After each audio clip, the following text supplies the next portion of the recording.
भागवत जी में ऐसा क्या है? तब भागवत जी का महात्म्य सुनाते हुए श्री सूत जी महाराज बताते हैं कि एक बार नारद जी महाराज बद्रिक आश्रम गए और वहां सनक सनंदन सनातन सनत कुमारों से उन्होंने पूरी पृथ्वी की बातें बताई। तभी उन्होंने कहा कि वृंदावन में मैंने एक युवती को देखा, उस युवा कन्या की गोद में 2 वृद्ध लेटे थे। वो युवती भक्ति महारानी थी और वे 2 वृद्ध बालक उसके पुत्र ज्ञान और वैराग्य। मां युवा है, बालक वृद्ध है। मां कौन है? भक्ति। और बालक कौन है? ज्ञान और वैराग्य। आज भी बंधुओं भक्ति युवा है पर ज्ञान वैराग्य शून्य है। जगन्नाथपुरी में लाखों लोगों की भीड़ जा रही है दर्शन करने के लिए, पर कई बार कई लोग ज्ञान शून्य और वैराग्य शून्य होते हैं। इस कारण से भक्ति प्रसन्न नहीं रहती, भक्ति की अप्रसन्नता बनी रहती है। अब नियम है कि जगन्नाथपुरी में एकादशी के दिन एकादशी करना अनिवार्य नहीं है, लेकिन एक बात बहुत ध्यान से सुनिएगा। श्री क्षेत्र जगन्नाथपुरी में एकादशी के दिन रोटी खाना मना है। श्रीपुरी जगन्नाथपुरी में एकादशी के दिन होटल में खाना मना है। यदि आप रोटी खाते हैं, होटल में खाते हैं या बाहर का कुछ बना हुआ पाते हैं तो आपको अपराध लगेगा। जगन्नाथपुरी श्री क्षेत्र में एकादशी के दिन केवल महाप्रसाद पा सकते हैं, क्योंकि वो प्रसाद है, उसमें अन्न नहीं है, उसको पाने की आज्ञा है। अब लोग बाग एकादशी के दिन भी वहां जाकर के पिज्जा बर्गर खावें, चाउमीन उड़ावें तो एकादशी का अपराध लगेगा। प्याज लहसुन खावें तो एकादशी का अपराध लगेगा। एकादशी के दिन केवल महाप्रसाद पा सकते हैं, महाप्रसाद पाने में दोष नहीं लगेगा। बाहर यदि आप कुछ पा रहे हो होटल में, रेस्टोरेंट में, तो दोष लगेगा एकादशी के दिन भी। अब ये ज्ञान होना चाहिए, लेकिन हम लोग केवल भाव में चले जाते हैं। एकादशी तो यहां उल्टी टंगी भैया, यहां तो एकादशी करनी नहीं, कुछ भी खाओ, थूक दबा के उड़ाओ।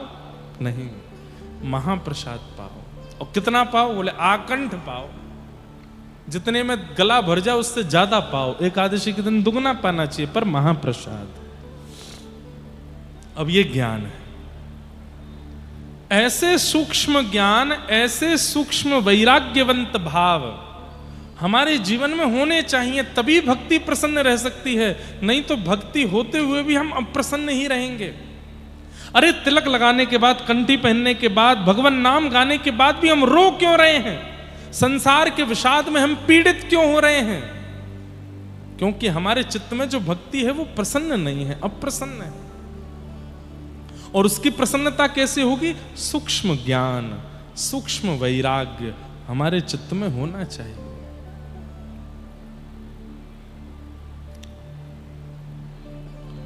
कितना ज्ञान हो? कम से कम इतना ज्ञान होना चाहिए कि मेरे जीवन का मैं क्या निर्णय लूं इस पर मुझे पूर्ण बोध हो, पूर्ण पता हो, क्या उचित है, क्या अनुचित है। कई बार अनुचित को जानते हुए भी हम उसको करते हैं, ये अज्ञान है। अनुचित जानते हुए भी उसको नहीं करना चाहिए। रावण जानता था कि सीता जी का हरण उचित नहीं है, लेकिन फिर भी कर रहा है। कई बार, और एक बात बोल दें, हम प्रत्येक मानव को सब पता होता है कि क्या उचित है, क्या अनुचित है, फिर भी जानबूझ के हम अनुचित कृत्य कर देते हैं। हम सबको पता है कि ये पाप है जो हम कर रहे हैं, लेकिन फिर भी हम करते हैं। महाभारत में प्रसंग आता है और स्वयं धृतराष्ट्र इस वाक्य को कहता है कि जानाम्य धर्मम न च मे प्रवृत्ति, जानाम्य धर्मम न च मे निवृत्ति। कौरवों के पिता धृतराष्ट्र क्या कह रहे हैं? मैं जानता हूं कि धर्म क्या है, लेकिन पता नहीं क्यों मुझसे हो ही नहीं रहा। और मैं जानता हूं कि मैं और मेरे बालक जो कर रहे हैं वो अधर्म है, लेकिन ये जानते हुए भी हम उसको छोड़ नहीं पा रहे हैं। इसका मतलब क्या है? सबको पता होता है कि मैं जो कर रहा हूं वो गलत है, सबको पता होता है कि मैं जो कर रहा हूं वो पाप है, लेकिन फिर भी वो करता है। इसीलिए तो उसका दंड मिलता है, क्योंकि हमें पता था कि ये पाप है। ज्ञान क्या है? कि पता है कि ये उचित नहीं है, ये अनुचित है, ये पाप है, और फिर उसका त्याग करना, उसे ना करना, यही ज्ञान है। इस ज्ञान को इंप्लीमेंट कीजिए।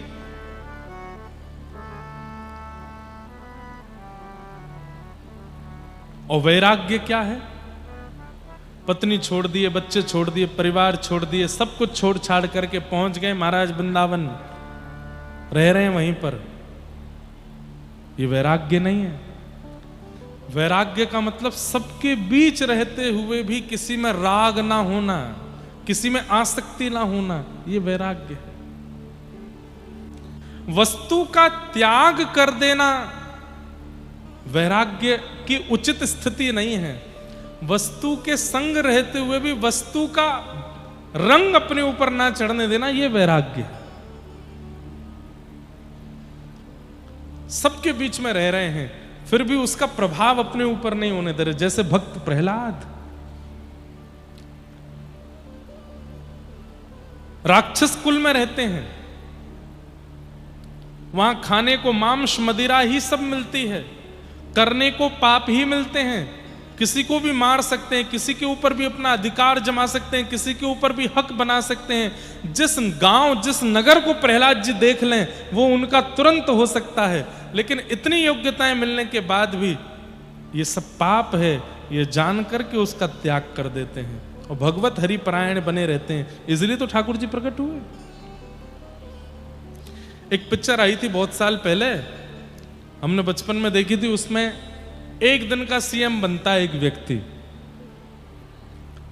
भारत के नहीं अपितु पूरे विश्व के हर नागरिक को यदि ये सौभाग्य मिले कि वो एक दिन का सीएम बने, मान लो मैं और आप ही अगर बन जाएं, चलो एक दिन का तुमको सीएम बना रहे, पीएम बना रहे, करो क्या करो। तो याद रखना, सुबह 6 बजे से लेके 12 बजे तक हम देश उत्थान के काम करेंगे।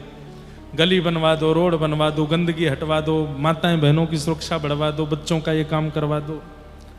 और जैसे ही पता चलेगा ना कि अब सीएम पदवी के केवल 10 घंटे बचे हैं, सीएम वाला विमान मंगवा दो, एक बार गोवा दिखवा दो, ये वाला भोजन करवा दो, उस वाले होटल में घुमा लाओ। जब पता चल जाए ना कि हम पर इतनी पावर आ गई है, तो हम भी कहीं ना कहीं भोगने के प्रति इच्छा रख लेंगे। ये वैराग्य नहीं है। वैराग्य का मतलब तो समस्त योग्यताएं प्राप्त होने के बाद भी उन योग्यताओं का दुष्कर्म ना करना, दुष्परिणाम में उसका प्रयोग ना करना, यह वैराग्य है।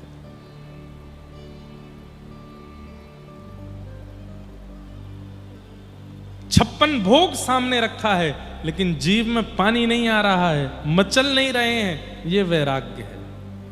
असंख्य सुंदरी नारियां, असंख्य सुंदर पुरुष चारों तरफ से आपको घेर रहे हैं, लेकिन फिर भी आपका मन उनकी तरफ विचलित नहीं हो रहा है, यह वैराग्य है। चारों तरफ से धन की वर्षा आपके ऊपर हो रही है, लेकिन उसके बाद भी आपका मन विचलित नहीं हो रहा है, काम वासनाओं के प्रति नहीं भाग रहा है, यह वैराग्य है।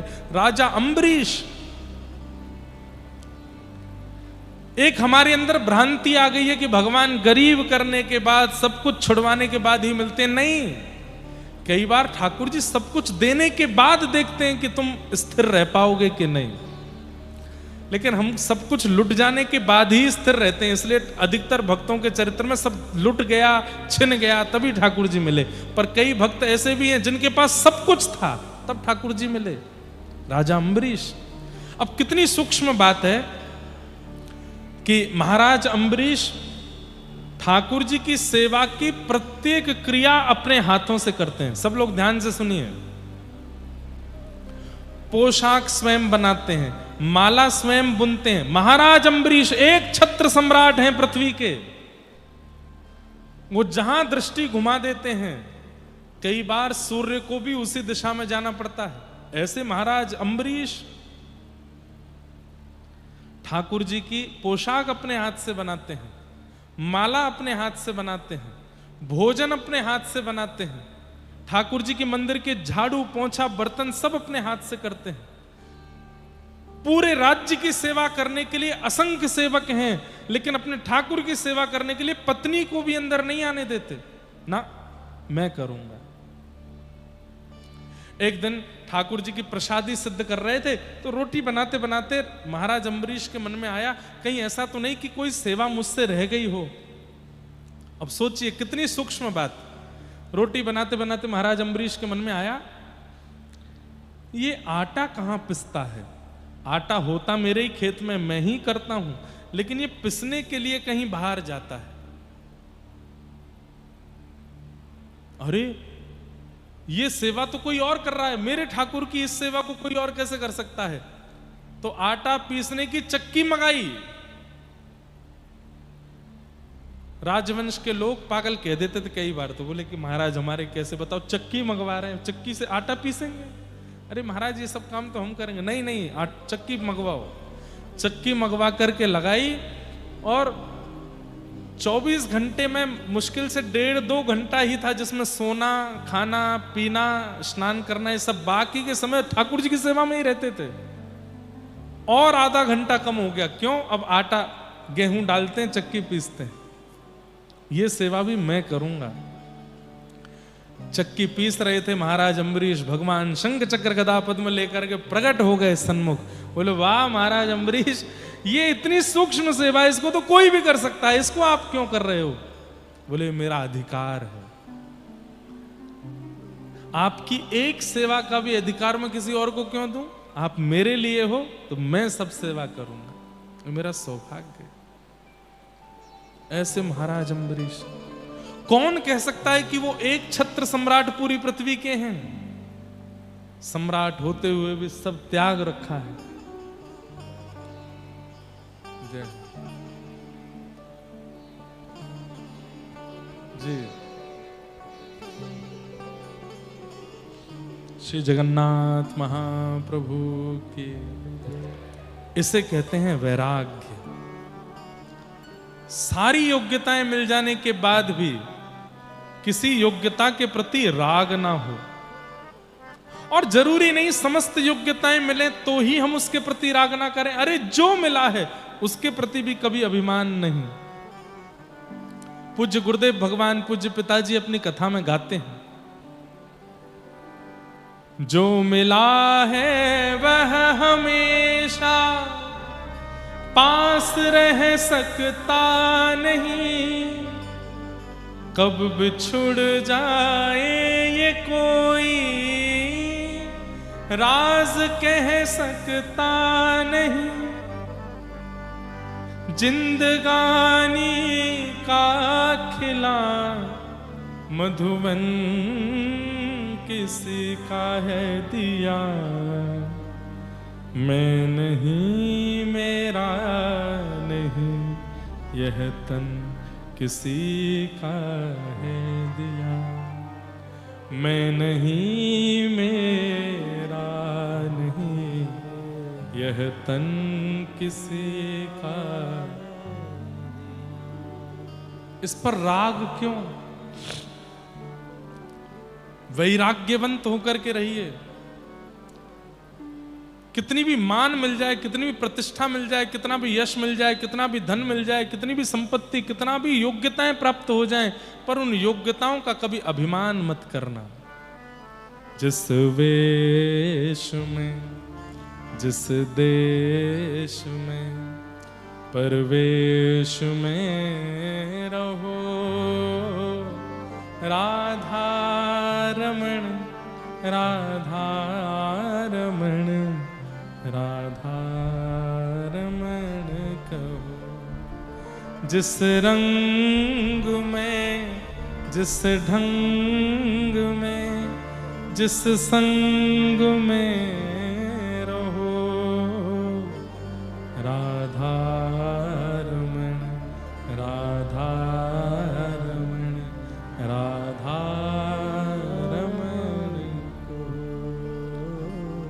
जिस हाल में, जिस चाल में, जिस काल में रहो, राधा रमण, राधा रमण, राधा रमण। और जिस योग में, जिस भोग में, संयोग में रहो, राधा रमण, राधा रमण, राधा। वैराग्य की असली परिभाषा क्या कि हर परिस्थिति में आप नाथ का स्मरण नहीं छोड़ते तो आप ही वैरागी हो। लेकिन घर छोड़ दिया, परिवार छोड़ दिया, पत्नी छोड़ दी, बच्चे छोड़ दिए और सब त्याग करके बने महात्मा और जाके ठाकुर जी को ही भूल गए, तो क्या बात का वैराग्य? सबके बीच रहते हुए भी ठाकुर जी की स्मृति चित्त से ना जावे, वो वैराग्य है। और ये भक्ति के दो पुत्र हैं, ज्ञान और वैराग्य। इनको जीवन में लाओ। आप डॉक्टर हो, इंजीनियर हो, कुछ भी हो, भगवत स्मृति कभी त्याग मत करो, सदा उनके स्मरण में रहो। भक्ति के पुत्र ज्ञान वैराग्य वृद्ध हो गए थे। इनकी युवावस्था के लिए नारद जी महाराज ने सनत कुमारों से आज्ञा ली। सनत कुमारों ने कहा एक ही उपाय है। बोले क्या? ज्ञान यज्ञ करो। बोले ज्ञान यज्ञ क्या है? भागवत की कथा। भागवत की कथा सुनने से ज्ञान और वैराग्य दोनों पुष्ट होते हैं। तब भागवत की कथा हुई, ज्ञान वैराग्य भक्ति महारानी के साथ पुष्ट हुए। इस प्रकार भागवत जी का प्रथम महात्म्य सुनाया गया।